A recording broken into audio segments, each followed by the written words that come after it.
When I was listening to A Marshmallow World from Dean Martin, I'm trying to be nice today. Yeah. It's not going well. I am very much old man yelling at clouds. Okay.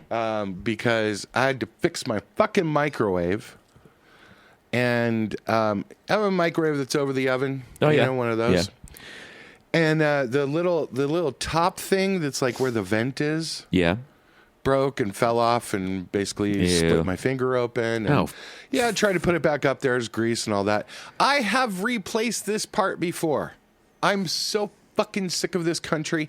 Guess how much that part cost? $283. $194. Oh man. I mean, I was in the ballpark. It's this big. It's 2 inches of fake plastic with aluminum on it. Like, it's such bullshit. Like, I don't know. I think when my parents got a microwave, we had the same microwave like forever. Mm-hmm. I probably had the same microwave in my 20s until, a roommate stole it and then got another one at Kmart or something. Like, what the fuck is going on here? How is a part on a mic? By the way, this is not part of the microwaving, right? It's just the trim. How is that $200? That's just fucking nuts. Well, because it has to keep in contact with the aliens who provided us with the microwave technology so that they know when we're close to reaching the omega point so they can finally make contact. Well, I imagine I could trade 4 Zorgons for maybe the aliens could give me one instead of Amazon. They're just handing them out of the spacecraft. I mean, at this point, they're just like... Well, yeah, they probably have a 3D printer and it just gets done, yeah. Yeah, and they, they don't operate on a traditional capitalistic system. It's, for the betterment of their society. Also, again, 3D printers, bullshit. It's just like automated cars, just like we're never going to use paper anymore. All of that's bullshit. It's all bullshit. I swear to God, this country is driving me fucking nuts. Can we just make today a Michael goes on a raging rant let's do about it, because I have a list. I have checked it twice. Hit it, baby. Welcome to 2 Shots and a Royalty Check, brought to you by Venmo. Your money, your move. And Liquid Death, murder your thirst. Let's get back into it. All right, let's start. Tipping. I love tipping. Yes. I will tip you as a hard worker or whatever. Mr. Barista, do not turn that fucking pad around to me. The balls! Over a $6 cup of coffee. Would you like to tip me for my job that I just did? No, I would not. Waitress, bartender, waiter, walked over to my table, took the time to tell me the specials of the day, wanted to help me. You bet. You're going to get a tip. You're walking around. Love that shit. Barista, get the fuck out of here. These tips are out of control, Stu. What do you think about tipping? I like to give just the tip. Just the tip, and then pull it out? Just the tip. A friend of mine used to say he'd play a game called Just Half, the Back Half. That's horrible. That is horrible. I don't even understand how that works. I don't understand how that works. Well, he was a very complicated man. I also tipping on top of service fees, on top of delivery fees when you get your Grubhub or your Uber Eats or whatever. It's ridiculous. It's enough. Yeah. But I also think that the person standing in front of you that you're angry at does not have any control over that. Okay. Let me be clear here, though. And anyone that knows me knows this. I don't go off on anyone that works in public. Of course. I am not that dude. Yeah. I can't stand that person. In fact, if I'm the person behind that person, they might get tripped. I don't know. Karma may hit them a little quicker than they think. Because I do not like how people treat service workers. Yes. I don't blame the service worker. Yeah. I mean, they're just trying to get theirs. I get it. Get your bag. And the programming is just adding the tip. And by the way, oh my God, the tips start at 12%. Yeah. Like they turn the thing. Would you like to tip 12%, 20, 25%? I was like, what? No, none percentage for your barista-ness. There's not a no tip button. It just there's no. It's hidden way at the bottom. It says no thanks. Yeah. And oh my God, and I know I'm not the only one. Tipping has just really pissed me off lately. The microwave thing. How about the second cop that killed Elijah McClain getting off for no murder? Fuck that. How about a guy running for president under 91 indictments? Like this country and 21% turnout in the last election. Some of this shit is killing me, dude. Yeah. It's killing me. And I know we have listeners in Norway, in UK, in Ireland, in Mexico, in India, in Nigeria. Shout out Nigeria coming on strong last week. Fantastic. Where should I move? Where should I go? Is it better there? Does your microwave break? Is it all fake bullshit everywhere you go with nickel and diamond on everything? Oh my God. It's just lately, dude, it's the little things. My buddy and I, Kyle, we used to have this, joke that was like, hey dude, do you have shoestrings on today? Because it feels like a Velcro day. And what that basically is that it's not the horribleness of the world and the horrible person that cut you off or someone that yelled at you in public or a horrible thing that happened to you that like the day you finally lose it. Yeah. The falling down day. Yeah. It's that after all of that, your shoelace breaks. and so it's like, maybe we should. This is a Velcro day. Yeah. Because this microwave thing, dude, it just pisses me off to no end. Okay, so I have a question for you. Because I know that I'm a very energetically sensitive person. Oh, empathetically energetic. Empathetically and energetically sensitive person. So if I wake up in the morning and my day even gets 12 minutes into that type of situation, I'm going back to bed. Okay, well, let's get into that. Yeah. First of all, there is no waking up. I've been up since 3:30 because my fucking cat. Yeah. And it has been years of this. Yeah. And so imagine the worst day where you could not sleep and your mind was racing all night and you woke up with a headache. Okay? Yeah. That is every single day. Every single fucking day. And then you want to go back to sleep? Yeah. And the cat just keeps yelling, meowing, yelling. I bought a headband. I bought one of those Bluetooth headbands that goes over your head. Yeah. Because I can't sleep with earplugs in because, first of all, it freaks me out that I'm going to get one stuck in there. Yeah. But like the headband that goes over and you can have like white noise or brown noise, I can hear him through it. Really? You can close the door. That just means he's louder. It's unbelievably and the way that we're looking at it is like basically we have a dementia patient that we live with, and so you have to. It's not like he's meaning to. I mean, like that's what we talk about. Like it's not like he's meaning to hurt you. Yeah. But I think he is. He is physically hurt me, trying to trip me, trying to claw my eyelid. That happened last week. Oh my. And it's like having like a special needs child in a lot of ways too. Like you have to have, which I grew up with that. Like we had foster kids who, I used to teach, Down syndrome kids, a lot of emotional problems, same with cerebral palsy. And you just have to have infinite patience, right? Yeah. Same thing with taking care of like an elderly person that like it just, they're not meaning to, that's just where they are in life. Yeah. It is so fucking hard, dude. It is so hard. It's so hard because you can't catch up. And so take everything I talked about there and then put some no sleep on it. And I don't mean for one day. I mean day after day after day after week after week after month. Like it just becomes untenable. I was looking at hotel rooms this morning. Yeah.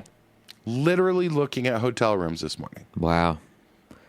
But I also know, like, this, people on this podcast don't know this. I did that last year. Yeah. And what happened? There was a domestic dispute in the room right next to me. There was a fire alarm that went off. And there was also someone killed in a car accident right outside the hotel. So sirens all night. Oh, man. So for those 3 nights, that's what happened. I did not get to sleep. I just was out $300 a night. Yeah. So it was. Should So you, yeah, you it should might have apply been a Velcro year. You know? You should apply for. I hear there's a caretaker position available for the winter at the Stanley Hotel. That's No, then I that's, get tourists. that's a Shining reference, you know. Then I but get it's- shinning. What do you want to get sued? Then I get tourists. yeah. Okay, let's switch this around. I'll go stay up at the Stanley, Okay. and then I'll be the guy with the fucking pad that asks people to tip me. How about that? I think you Just should for do that telling me. anyway. Just like, yeah. Just Have have you an ever stayed iPad at the hanging around you. Stanley? What's that? Have you ever stayed there? Yes, I have. I mean, they're not a sponsor, so we can say what we want. Yeah. Pretty shitty hotel, yeah?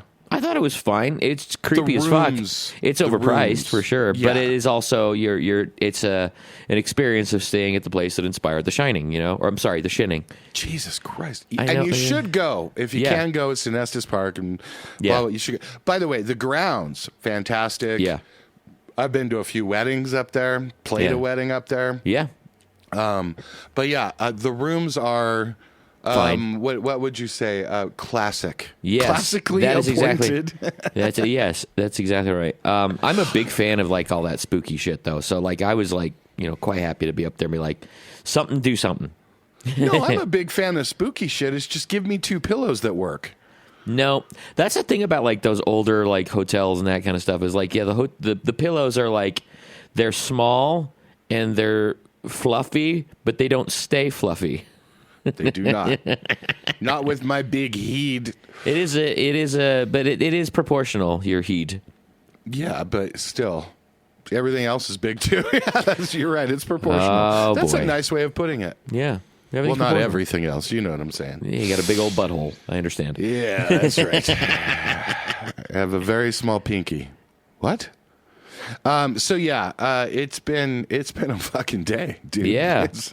And this is, and I'm working a Christmas pitch, and this is why I wanted to listen to some Christmas music. Yeah. It's early, y'all, but Mariah is She's already defrosted. she's thawed. Yeah. Yeah, she's thawed.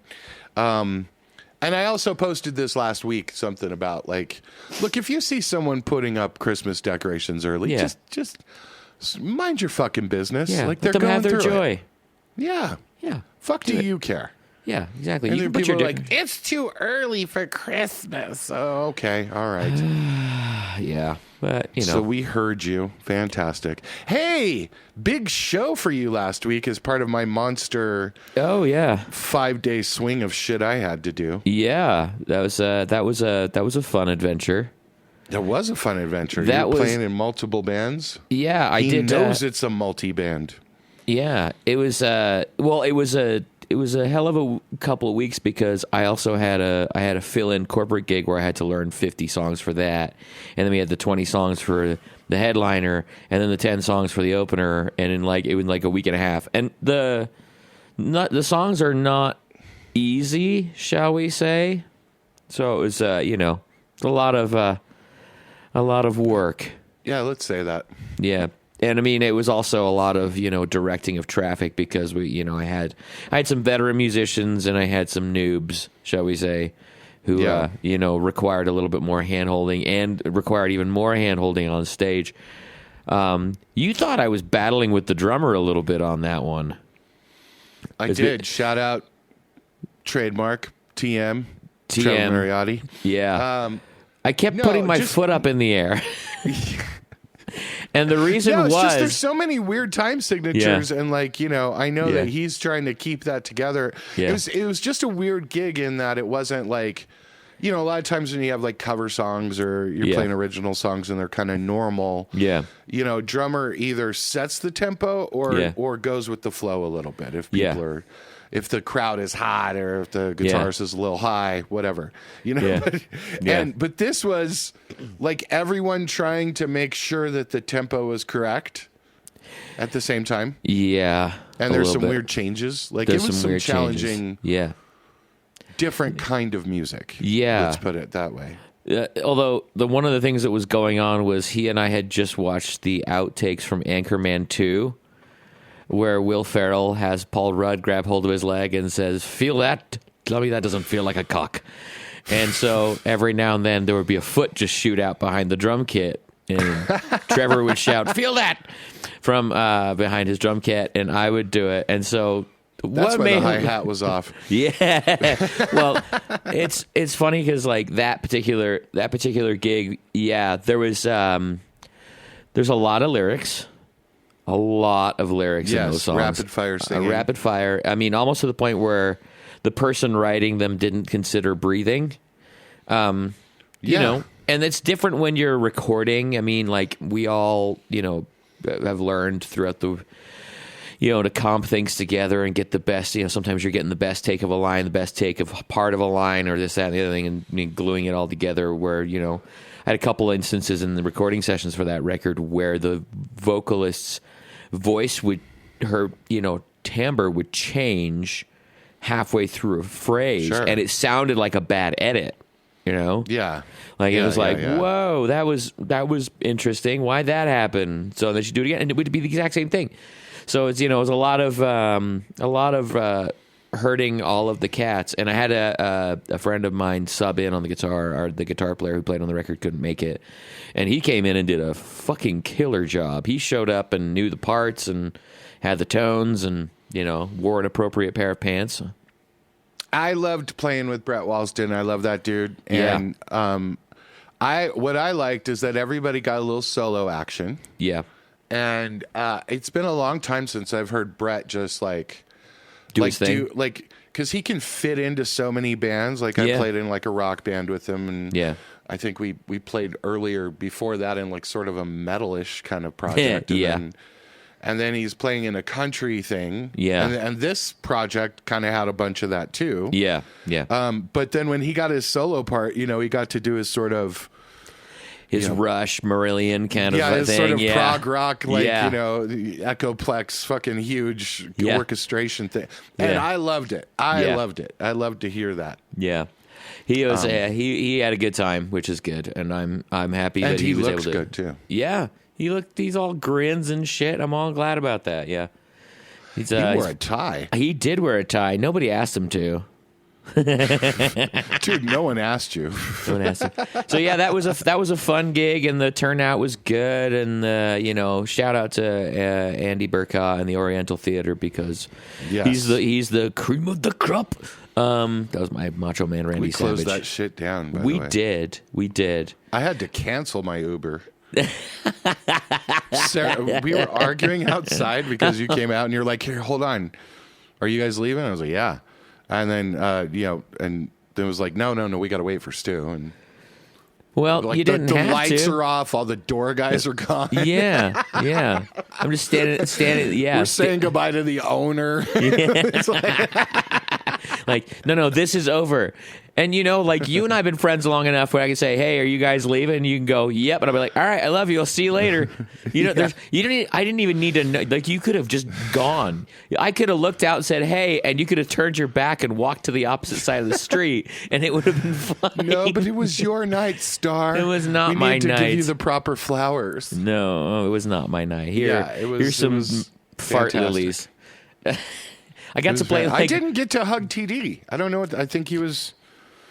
Did he go over to Herman's? No, he didn't go over to Herman's. I stopped by. By the way, I was over to Herman's Hideaway. Herman's Hideaway, legendary Denver venue, by the way, known for their late night shows. I mean, you and I have played there until 1:45 in the morning, and they're shutting the fucking doors at 1:46 in the morning, right? Yep. And I was over there just to go and try and catch the end of our friends in Dear Marcia. Shout out to them, whose record I produced. To go see the end of their headlining slot, and they were done. They had been done for about 20 minutes. They were done by 10:30, and I was like, "What is happening to this?" But I mean, I also said, on that show we did, our crowd was older. Yeah, we were done by 9:45. Yeah, somewhere around there. And, because older crowd, they want to go home and put on Matlock. Yeah. So yeah, played your crowd. So I'm wondering if people are starting to become savvy to that shit, and it's no longer about, it used to be like you go on you start at 11:30, and this place better be fucking packed at 11:30. Yeah. Or else you're not getting paid, right? Kind of thing. And now I think there's a little bit more, savviness when it comes to that. It's like, okay, well, our crowds have changed, and maybe we need to be starting these shows earlier and being done earlier. Yeah, we used to always have to like figure out what the crowd was at midnight. Yeah, and like, what's the bar going to be at midnight? And it's like, because that was like the prime. If you were headlining, yeah.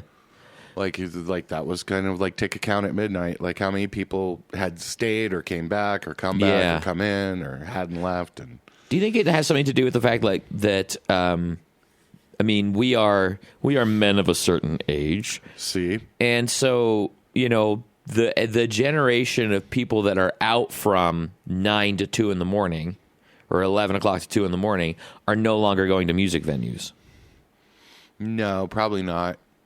I mean, I know some younger folks that are just, they're down with this. Like they want to get home and be no pants person too. Yeah. They want to get home and stream something. And I'm not wearing pants right now. Take an edible and get to sleep. And yeah, the drugs of choice have changed from being loaded at Cricket on the Hill at 4 o'clock in the morning, potentially asleep on the pool table, me, and to now I'm gonna drop a couple of caps and hit the hot tub. Yeah, I think that is true. And I think it's also, I think the younger generations are are probably, better about taking care of themselves about that's very true. They don't want to be out as late, and they probably have got to go hiking in the morning, and so they want to take care of themselves, whereas we would be like, well, I could just stay up. Yeah. Yeah. Yeah. Does anyone have a baggie? Yeah. I'm a friend of mine used to refer to hangovers as I'm going to steal some joy from tomorrow.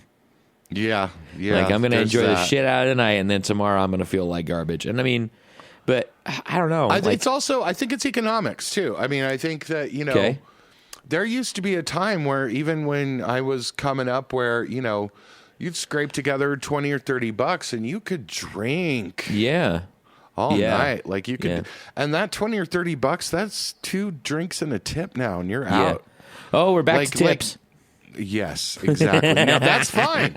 I got no problem with that. Yeah. I tipped the hell out of Andy, by the way. But no, I got no problem with that. But like, it does get a little bit out of hand when it's like, when your tab is $100. Oh yeah. Yeah. And you really want to take care of somebody with, 30 or $50 or something. And it's like, okay, well, that was $150 night, and then you add the cars in and the Ubers dinner and whatever else. Jesus, I did. Like, I don't know. Is it different in Italy? You tell me. Is it different in Oslo? Is it different in Dublin? Can you still go out for $30 or $40? Spain, Mexico. Shout out. Tell me, where should I move? Please let us know. Where are we moving? Yeah. Or tell me. Stay where the fuck where you are. You're wrong, you stupid American. It's the same way everywhere, and you're bitching. You live in the land of opportunity, and listen to all the things you could do. Like last week, I went to Meow Wolf. Yep. If you don't know what Meow Wolf is, it's an amazing immersive art experience. It is indeed. A huge building. Yep. There are 4 or 5 of them. There's a new one that's about to open. We're kind of lucky because I think they only exist here. And it's like here in Arizona and Texas and Vegas. Isn't there one in New Mexico too? Yeah. Yeah. Yeah, Santa Fe. Santa Fe. And there's 2 in there's one in, I can't remember, it's like High Plains or something, but it's in a small town in Texas. Wow. And then there's another one coming, like I believe near Houston or something. Oh, cool. But it's an amazing experience. Yeah. It's a whole building, multiple floors of art installations with a storyline. Mm-hmm. Go Google it. Meow Wolf. And so that was unbelievbeably cool. Then I went and I saw an amazing high school play. Oh yeah, how was that? Malinche, at Beep High School. Yep. And with some friends. Kid was in it, and he was amazingly good. Aw, good. Same problem with microphones, but we're just gonna let that lie right now. I'm trying to see if I can start a thing to go and fix all of this, by the way. Dude, I almost texted you a picture. Remember I told you about the last... I said I wouldn't talk about this place because the kids did a great job and love the mom, and I'm not going to talk about this place, but that hole is still there. Yeah. the hole that I told you about by the sound system is still there. Anyway, but he was great. The kids were great. It's the story about La Llorona. Yeah. And, I mean, devastatingly hard material for a high school. Yeah.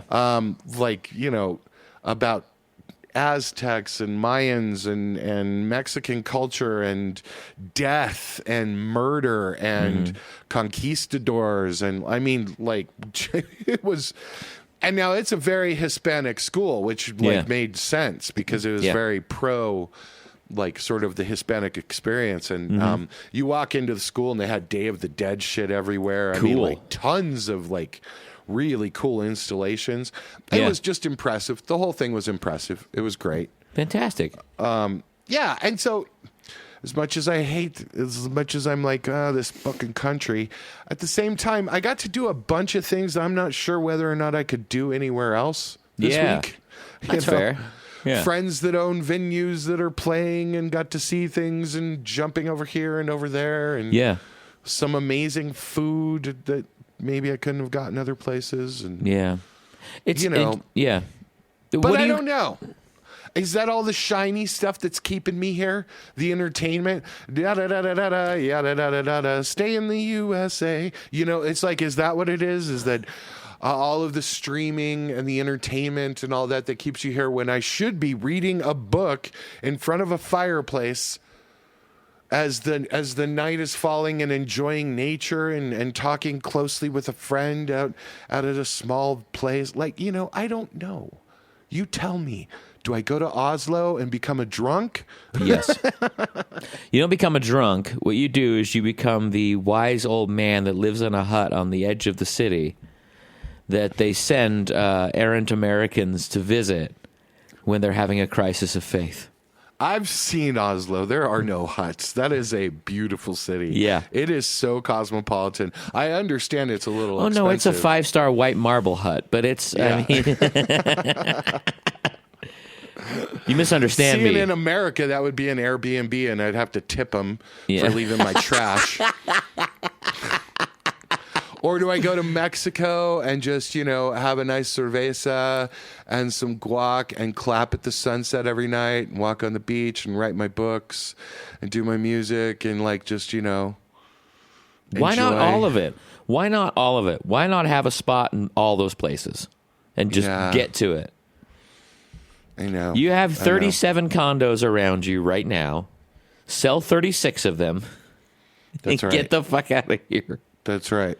I don't know. It's been pissing me off. I think both sounds fucking great. I think there's some place in like a beautiful green forest somewhere with a waterfall nearby that requires my presence. And I also believe that I want to live on the beach, not near the beach. Well, that's in Scotland. And some of my friends in Scotland, like, they show me where they are, and I'm like, oh, that looks awful nice, comfy sweaters. Yeah, like if I move to Scotland and you know, I've got some friends there that, like, I'm not a brown liquor drinker anymore, and I mean, not even tequila actually. I drink Blanco, but I drink the Repos. I'm pretty sure I would have to drink more whiskey and more scotch. Because go ahead and correct me. No, I think that you can do whatever you want to do, whatever makes you happy. One guy that's drinking vodka, fuck him in Scotland. If it brings you joy, fuck it. Why do we care what other people think? I don't care what other people think. Then why are you caring about what they think about your liquor choice? Because I want to respect the local culture, man. Well, then you can go and try it, and it's not for you. Go back to your fucking vodka. You've respected the tradition. I know it's. Look, I'm not for you if I'm drinking the brown liquor. That's what I'm saying. And okay, now here's something. Hold on, didn't you do a shot of Jager at the fucking theater the other night? I did a few shots of Jager, and I also did a shot of that weird juice that was in the bucket. The Stu Miller's Colorado Sunrise Punch. Yeah, mm-hmm. That's what we're gonna call that. Yeah. Yes, One time. because the party that I was with did one of those, and I'm like, well, okay, well, Yeah. we're going to have to both do that now. To be fair, it was on her top birthday. of my Jaeger. Yeah, that's true. So it does make sense that you would do that. I think But yeah, that if you guys all lined up JMO, and then I would like to point out we hadn't been drinking at all, except for the Bud Light I had on stage, and I do not count that. Yeah. No, I killed some Coronas, and Yeah. actually, the minute I got there, and okay, look, full disclosure. Yeah. That was one of those events I could not cancel on because of you, Yeah. because of clients, because of stuff and things, right? Yeah. But like I had to. We knew we had to go, so it's like 5:00, and it's like that sort of. Is this like? And by the way, the weather was fine. Yeah. Like there's no problem with the weather. Yeah. I was like, do we have to? Is No, this a you definite? don't. No, this was definitely a have to. And No, that's it was okay. not. It's a want Not to. for me. Not for me. No, that's never it's for me. a want to, but it was a have to as well. Okay. And no, that's good. For an introvert like me, that's good. I have to have a few of those to where like where I have to, and it's not even just that I'm an introvert. Again, let's go back to the beginning. The no sleep thing is half of the reason why sometimes I just literally can't do a lot of things. Yeah. Where it's just like I'm in headache land, I'm in whatever. And so, but this was definitely we're going. And so in the car on the way over there, I'm like, okay, I'm in. And I knew I was all in all night. Yeah. So this also wasn't a drive-by. Yeah. I can do some drive-bys. I show up, kisses and hugs, Irish goodbye. Yeah. I'm home at 8. I know thyself. Yeah. But I knew this night I was going to be in all night. And so I just bucked up to the bar, and Andy was like, hey, and, we just started hugging and shit. He was like, so what do you want? I was like, a Corona and a Jaeger. And he was like, what? And I was like, Did he can't even swipe believe- some it was, dust off the Jaeger bottle? Yeah, it was like muscle memory. It was like the guys in my head went Corona and Jaeger, and like I actually was like, "Are you sure?" That used to be been a while. Corona and Jameson for me was the old timey beverages of choice. That's just like the go-to, and I was like, "Well, I guess this is what we do in this situation." And then we're sneaking weed outside, but anyway, it was a great night. It was a fun night. All right, let's switch gears a little bit. Here's to another thing that's fantastic about living here. The SAG strike is over. Yay. All the strikes are over for the most part. We'll see if the animation people jump in. But this means, like, I had meetings this week about some productions that I've done over the last 2 years. Nice. Scripts, screenplays, music productions. And, so things are starting to move again. Yay. Which is pretty cool. Because now new productions won't start for probably another 4 to 6 weeks, which puts us in Christmas. Yeah. But like if something's already running, like I know I think Deadpool is going to start ramping up again by Thanksgiving. So whenever this comes out. But so that's a good thing. There will be more for you music makers out there and people that care about this shit. That means more production. That means more post-production. That means more music. More sync. And more music stuff. More music productions. Like productions around music. That sort of thing. So this is good. Yeah. And so I had a friend that told me, you want to move to another country. We don't really have an entertainment industry here. And I'm like, I mean, I can kind of do what I do anywhere. Yeah. But they're right. Yeah. There is something magical about sort of Hollywood and SAG and being where the stuff is. Yeah. I mean, that's what they want to see too. Yeah. So I don't know. You're right. I guess I'll stay. No, well, but I think it's possible to do it all. I don't think we have to put limits on this stuff. If you want to go spend 4 weeks on a beach in Mexico and occasionally, go, hey, into a microphone and send it off and, make your thousands of dollars off of that. I don't see a reason why you can't. I don't want to spend 4 weeks on a beach in Mexico. I want to spend the rest of it in Mexico. Okay, you want to spend 48 weeks a year on a beach in Mexico and work for 4 weeks. Perfect. is that it's not just Mexico. Or like if I like we've talked about this, moving to Mexico would be sweet. Yeah. But I still want to fly to Europe. And like, if I move to Dublin, well, I still want to go to Mexico. Yeah. And then at some point I still want to go to South Korea, or still want to go, like there's always like, no matter where I live, I still want to travel more. But guess what? You are a young, spry, handsome fucker. That's right. You can do all of that right now if you want to. Well, there's nothing stopping you besides sleeping cats. All right, let's get into a little music stuff for our music makers out there, for the people that care a little bit. The Spotify 1,000 streams limit thing that's happening. So last week it was announced that Spotify was going to stop paying for audio tracks, and at a certain level. Then it was sort of sussed out that level was going to be 1,000 streams annually. If you don't get 1,000 streams, you ain't getting paid. Yeah. A little side note on that, that does not include the publishing songwriter side. Because as I pointed out that day, that would be illegal. And so, and so, a lot of people are pretty pissed off at Spotify about it. What are your points of view on it?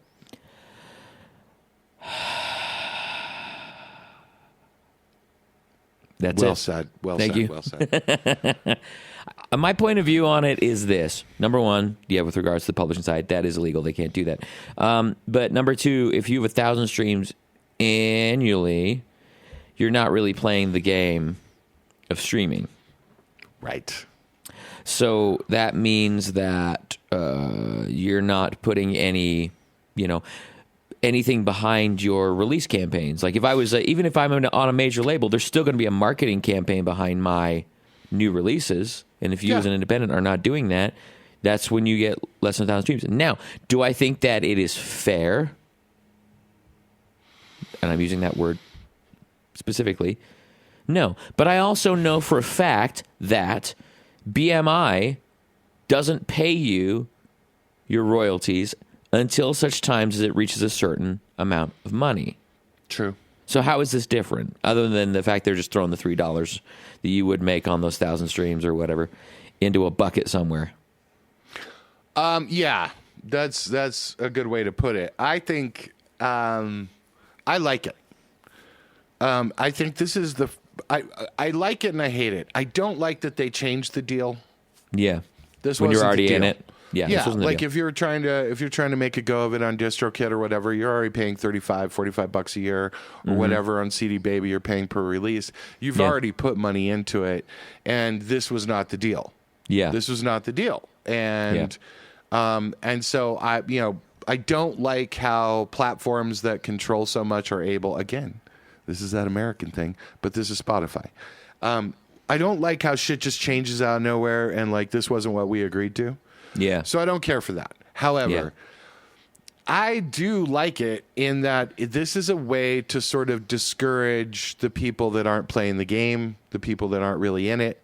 That 1,000 streams, that's $4. If you're not making $4 a year on a song, then you're not doing it. And I think Spotify is kind of, to his credit, Daniel Ek has kind of made it clear, we are here for what they call professionally aspiring musicians. So that doesn't mean just the labels, but like on the independent side, they want players. They want people that are trying and working it and using the systems the way it should be used. Yeah. They're not meant to just be a repository somewhat like YouTube, where it's like, anybody can upload, do whatever the fuck you want. Doesn't matter to me. Yeah. And so I do like that. I do like that it's not... Because the next step to this is preventing you from putting something on Spotify. Yeah. Right? Like this is actually the step under that of like this massive amount of music that goes out, whatever it is now, God knows what it is, but 1.5 million tracks a week or something like that, that go out and it just kind of floods the market, and it's a lot of, sometimes it's sound. Yeah. That's put on there. Sometimes it's, really shitty bands. Sometimes Yeah. it's good There bands, was a whatever. band that put out Silence a couple of years ago, and they had to change some shit to fucking deal with that. Yeah. Yeah. And they say that they're cracking down on bots with this. That's bullshit. I don't believe in that. Now, here's the downside to this. Here's the dark side to this that people don't probably understand is how Spotify works is not per play. We just eventually backtrack that number to 0.0035 or 0.004 per stream, right? Yeah. But that's not the way it actually works. So all of the money that goes into Spotify, whether it's ad revenue or premium subscriptions, goes into what's called a royalty pool. And then that royalty pool gets it should Royalty be called poo. Yeah, royalty poo. Oh my God, you guys, royalty poo. That should be paid out into different tiers. And the different tiers are based on like the market segmentation of the labels. Yeah. And you are a label if you're releasing music. Yep. Now you are a very small label compared to UMG or Sony or whomever. And so that's kind of how it works. And then it's based on the streams, and it kind of gets backdated to like what that royalty payout is. Now, technically, this should take a whole like maybe $40 million. I've done a little bit of math on this, but this should put about $40 million back in the royalty pool. If you take out all of these pennies. Yeah. And $5, and you put it back into the pool, into the royalty pool. The royalty pool should gain about $20 to $40 million a year, which then should distribute down those tiers to the people who have more than 1,000 streams, which then should mean that that it's a higher royalty rate. Yeah. Does that make sense? Totally. There's more money, less people, higher royalty rate. That's the way it should work. Yeah. However, the way it's gonna work is that a lot of the top tier payouts in that royalty pool are actually Spotify playlist songs that are either owned or licensed by Spotify. Spotify is gonna make money on this. Yeah. On their own royalty pool. Like those songs that they have licensed or are paid for those Spotify playlists, the dark playlists of Spotify, they will actually make more money on this. More than you will. Because really, when it comes down to, if you're under 100,000 streams a year, you're basically, like even if it's 0.0035 or 0.004, which is the number I use across the board, but on Spotify, if you do the ad-based stuff, it is 0.035 a lot of times. Yeah. It may move it to 3.6, 3.7. Yeah.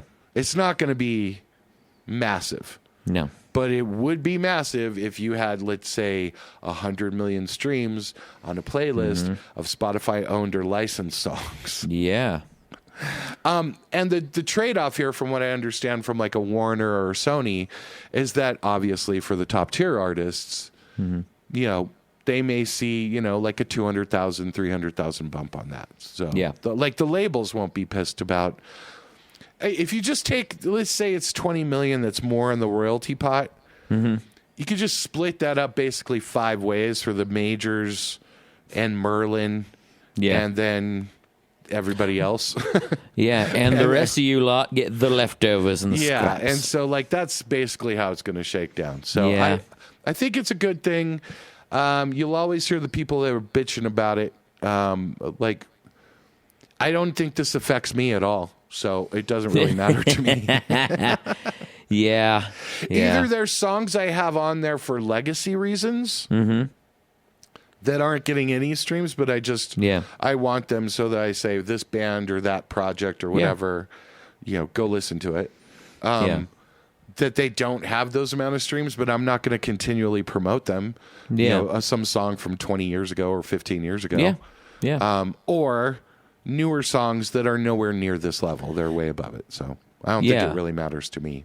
Yeah. I think that there's, unless you're an act with a deep catalog that's continually making, like say you're a Billie Eilish, your back catalog is still getting played a fuckload of times, but somebody like me or you who puts a promotional plan behind something that's like, new coming out, the numbers are going to be different than that versus something I released 7 years ago. Oh yeah, yeah, Yeah. So And that's that shit's gonna die on the vine. yeah. And it's and to me, I've said this for a while. For me, like digital and streaming releasing is not always a money play. Because unless you're up in those top echelons and you're playing in the pop, EDM, hip hop categories, it's an advertising and marketing expense. It's a place for you to have your music to promote your live shows. Sure. Yeah. And I mean, we talk about this all the time, but like the idea of like, well, what is that number? How many streams would it take? Look, I'll just give it to you. 50,000 streams a month is $200. Yep. That is what I spent at the bar this weekend. Yep. On me. On just a few drinks and a tip. Yeah. And so like, that 50,000 streams. And that doesn't happen naturally. It happens with I did a release last night. And it's, I tweeted out something like, I can't believe that there's newbies that are doing this. They would blow their brains out. I'm sorry, I shouldn't say that. But it just like, if you came into this thinking, this is a great song, I'm going to get organic growth off of this, and you didn't understand you have to play a little bit of the game, and you're like, I pitched it to Spotify editorial, I can't believe I didn't get a playlist, and you're like, oh, okay, when did you release it? What was your pitch like? And did you do Google ads? Are you driving to YouTube? And and I can run numbers, I can run 10,000 on it quickly. Yeah. But I know the tricks, and I also know that it doesn't happen on accident, and that you got to know how to do it, and that it has nothing to do with your artistic value, with whether the song is good, whether you're a great artist. Yeah, it's whether or not you've pleased the algorithmic gods. Yeah. Did you sacrifice a small digital goat, an NFT goat? You know how to fix this. It's just horrible. But again, that's not an artist's job to do that. That's when you switch your hat, and now you are the marketing director for your entertainment company. That's right. Okay, enough. Now here's the other way to beat the Spotify thing. Yeah. Just unclick that button. Fuck Spotify. Don't put it on there.